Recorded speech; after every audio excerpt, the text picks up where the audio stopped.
monotones aventures de l'inexpressif mais néanmoins désopilante Balek de Cédric Barbier. Il s'agit d'un roman photo qui met en scène le chat de Cédric Barbier qui s'appelle Balek. Un chat qui globalement ne souhaite réagir à aucun stimuli, qui veut juste être tranquille. Alors bien sûr c'est de l'humour absurde, on va retrouver le chat dans des situations très amusantes où forcément le monde extérieur va tenter de le faire réagir et lui il va vouloir juste observer ce qui se passe, essayer de bouger le moins possible.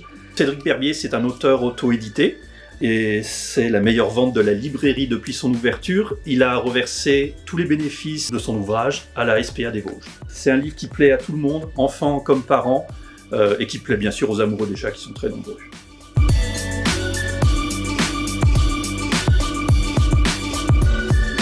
Ce sera La saison des asperges d'Étienne Bonnet. Alors Étienne Bonnet, c'est un artiste local qui travaille au cinéma l'Hybride, mais avant de travailler au cinéma l'Hybride, il a été saisonnier pour récolter les asperges. Alors cet ouvrage, du coup, c'est un livre illustré proche de la bande dessinée, où en fait on va suivre Étienne et on va découvrir en fait comment sont récoltées les asperges. Et donc on va apprendre par exemple que la récolte des asperges, ça s'effectue avec une gouge, un étrange appareil qui permet de récolter l'asperge sans la détruire. Et puis on va aussi, ça va aussi être des rencontres, des échanges, des amitiés, des insultes aussi.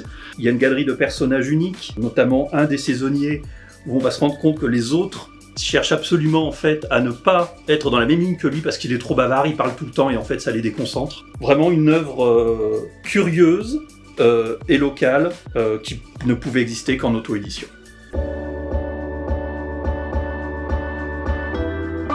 Donc ce sera Pied-Étoile de Gilles Warrenbourg, un auteur de science-fiction qui a déjà pas mal de romans de science-fiction derrière lui. Et Pied-Étoile, ça se passe dans un Japon qui ne s'est jamais ouvert au monde. Un signal va venir de l'espace et une expédition va être montée, composée principalement de femmes et un vaisseau envoyé dans l'espace pour essayer de comprendre est-ce qu'il y a une vie extraterrestre et est-ce que ce signal est la preuve d'une vie extraterrestre. Ce qui est intéressant avec ce roman, c'est qu'il ne dévoile pas tous ses atouts dès le départ. On va comprendre au fur et à mesure qu'on avance dans les chapitres qu'il y a tout un sous-texte féministe, puisque ce Japon qui ne s'est jamais ouvert au monde n'a pas effectué comme les autres pays sa révolution féministe, et finalement cette expédition va être l'occasion pour le Japon de se révolutionner.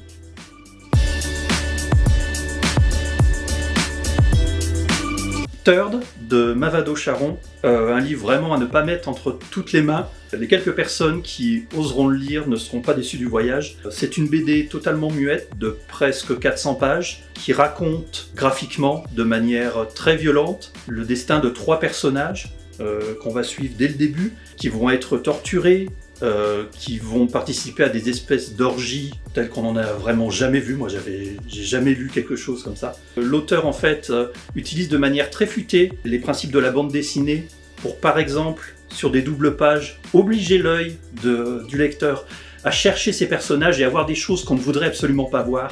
Et en fait, il nous manipule tout le long du récit parce qu'on veut que ces 3 personnages arrivent jusqu'à la fin du récit indemnes et c'est pas forcément ce qui va arriver.